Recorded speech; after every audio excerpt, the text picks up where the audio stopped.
noviembre de 1970 del Departamento de Participación, donde efectivamente aparece la jefatura central de la OGE.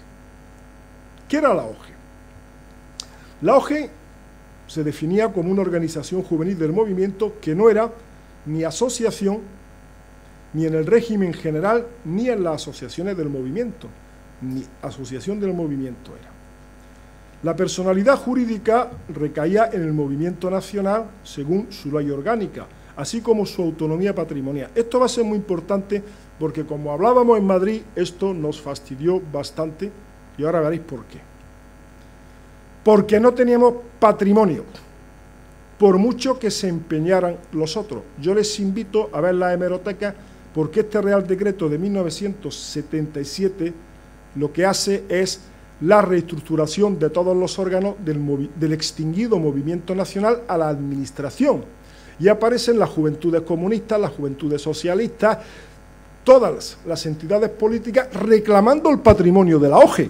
Y nosotros decíamos, ojalá, ojalá, si no hemos quedado con una mano delante y otra detrás. ¿Por qué? Porque no teníamos personalidad jurídica y por lo tanto no podíamos tener derechos y obligaciones. Desde mi punto de vista, la OGE tenía un carácter híbrido, jurídica como organización, pero funcional en su mayor parte era una asociación.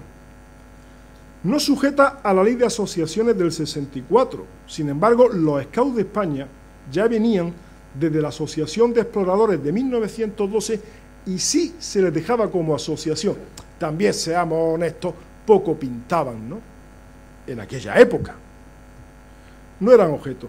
Sin embargo, si hay algo que caracteriza jurídicamente al movimiento nacional, es, como diría el famoso catedrático y magistrado del Tribunal Supremo, Spín-Cánova, que muchos civilistas pues saben que ha sido un magnífico catedrático, es que el régimen anterior en materia de asociacionismo era excepcional, porque había numerosos regímenes para asociaciones civiles, militares, deportivas, antiguas del movimiento, distinguía entre combatientes, políticas, una cosa, está todo verdaderamente, no como ahora hay una ley orgánica y algunas pinceladas.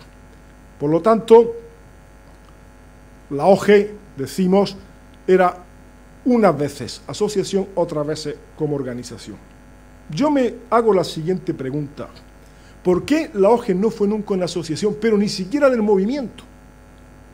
Porque dice, oye, quiero controlar, pero el movimiento tenía su propio régimen específico, las asociaciones nacionales de excombatientes, asociaciones nacionales, en fin, tradicionalistas, ahí había de todo. Yo pienso, y lo vemos con este decreto de 1974, que este es el de Torcuato Fernández Miranda, que algún día se le hará honor a esta mente privilegiada de España. Esto es lo que da lugar después a los partidos políticos, y este decreto, que fue lo máximo que se hizo de asociaciones políticas, viene a ver de que el régimen le tenía bastante repelú a las asociaciones. Nosotros los de la OGE hemos tenido mucha suerte, pero para poder reunirse, para poder acampar, nosotros ni nos pedían permisos ni nada, pero era un tema que el gobierno civil te exigía unos controles porque no quería que la gente pudiera reunirse, ¿no? Pues bien, yo pienso que había una gran desconfianza, después se ha demostrado, y para ello siempre se nos transmitía, y ya hablo con documentos, el concepto organizativo en detrimento del asociativo. Los libros de la OGE, los cursos de mando, se explicaba, y había un interés perverso por evitar la democratización propia de una asociación. Pero ojo, que funcionábamos como asociación, lo único era que no elegíamos al jefe provincial, pero nunca hubo debate ni se suscitaba, o sea, diríamos que nos sentíamos muy identificados normalmente con el jefe que venía y tal. Lo que sí es verdad que queríamos, hasta cierto punto se podía actuar como una asociación. Y yo aquí se lo preguntaba a José Ignacio Fernández, que sin tener datos, pero yo poniendo un dato más o menos orientativo, ni los 20.000 afiliados que se decía que tenía la OGE de Badajoz, la OGE de Madrid, tal, los 2.500, 3.000 de la OGE media, Granada, Córdoba, tal, pues yo creo, y no hablo de carnet, pero sí 100.000 jóvenes en activo podrían estar cada año a través de los hogares de la OGE. Estamos hablando de un dato que ya quisieran los partidos políticos en España tener esto, Y no digo que si contáramos solamente aquellos que iban una vez o dos veces, entonces nos saldrían cifras astronómicas. Había un miedo a que esto se le escapara de las manos. Todo ello es consecuencia de, como dice el sociólogo Torregrosa, pues la OGE no era ajena a la cultura social y política de la época, donde en la encuesta de juventud del 68 pues hay una apatía política, hay una desinformación, y eso pues estaba en el país. Y de esto se aprovecha el régimen, porque una OGE como asociación no hubiera permitido ciertas manipulaciones políticas en las que todos hemos estado, y ahora nos reímos. Pero sin lugar a dudas, la OGE en la cárcel de Alicante o en la Pascua Militar, cuando tenía que ir, lo digo por la Capitanía General de Granada, y decían, el movimiento, y allí iban siempre también 3 o 4 chavales de la OGE, los actos de homenaje en los cementerios, hemos comentado, incluso algunos por la noche, incluso los homenajes a los caídos en los pantanos. Me estoy acordando en un campamento en Bermejales a las 12 de la noche, con los guardias civiles con los capotas y los tricornios.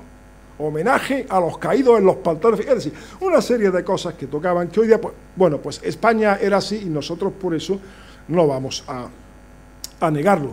Lo que sí está claro, y no he hablado, ni voy a hablar mucho de las juntas juveniles, Fernando Blanco desde Logroño varias veces nos ha comentado que se empieza a escuchar cuando decimos, oye, que en vez de llevarles flores a estos actos en el Día de la Madre, a la mujer del alcalde, del gobernador, vamos a llevárselo a nuestras madres, vamos a dejarnos de que los tambores salgan en tantos sitios, etcétera. Bien, las actividades, como todos lo conocemos, aquí también Antonio Dorado, fallecido in memoria, el grupo de subacuática de la OGE de Granada, y debajo aquí Juan de Dios, Maroto, un grupo de gente. Pues bien, todos sabemos lo que ya nos enseñaban en la OGE, que es que se rechazaba el puro activismo. La actividad que nos educa es un entrenamiento para el fracaso, y esto está en nuestros libros. Y las típicas 4 modalidades que no vamos a hablar, de que todos la conocemos. Pero sí voy a hablarles de algo que siempre me ha llamado la atención. Yo también trabajo los temas de derecho ambiental, y es el respeto a la naturaleza. Les voy a enseñar un documento porque los primeros ecólogos fuimos nosotros, por mucho que haya gente que quiera decir. Pero si hubo una política de ecología, y hoy cuando veníamos en el coche desde Granada, al pasar por la Rosaleda, enfrente, no sé si seguirá estando, estaba la antigua residencia de sindicato, institución sindical Francisco Franco. No sé cómo se llamará ahora. Bien, la Rosaleda, ¿sí? Bueno, pues allí, en un curso de Semana Santa que veníamos en el coche hablándolo, Antonio Gámez impartió, estamos hablando, Juan y Medina, que antes tú lo has comentado, ¿de qué año estamos hablando? 72, que estaba también, pues ahí Antonio Gámez imparte el primer curso Proel ecólogo. Nosotros creíamos que se había vuelto chalado Antonio Gámez con esa palabra, porque en España en el año 72 nadie sabía lo que era la ecología. Pues miren lo que decían los libros de la OGE. El lugar de acampada debe quedar más limpio que lo estaba al llegar a él. Es una norma que siempre se ha cumplido y que da testimonio el estilo de OGE. Para acampar se pedirá permiso al dueño del terreno o la autoridad. Se observará el más estricto respeto a los árboles y a las plantas. No se causará daño a nada ni nadie. Eso lo dice el libro de grado cadete en su página 78 en el año 1973. A ver dónde están muchos ecologistas de ahora que ni en un periódico han sacado una línea. Toma del frasco, Carrasco. Las misiones juveniles. Cuando ahora hay tantísima ONG, que por cierto, ojalá la OGE hubiera cobrado en alguna misión juvenil, jefe. Esto tiene mucha gracia porque ahora me vaya a tirar a los leones. Esta fue una operación en Granada que durante muchísimos años se hacía, que era la operación cigarro. Esta operación era simple y llanamente hacer una acuestación que se hacía un día para recaudar tabaco para los ancianos de las hermanitas de los pobres en Granada.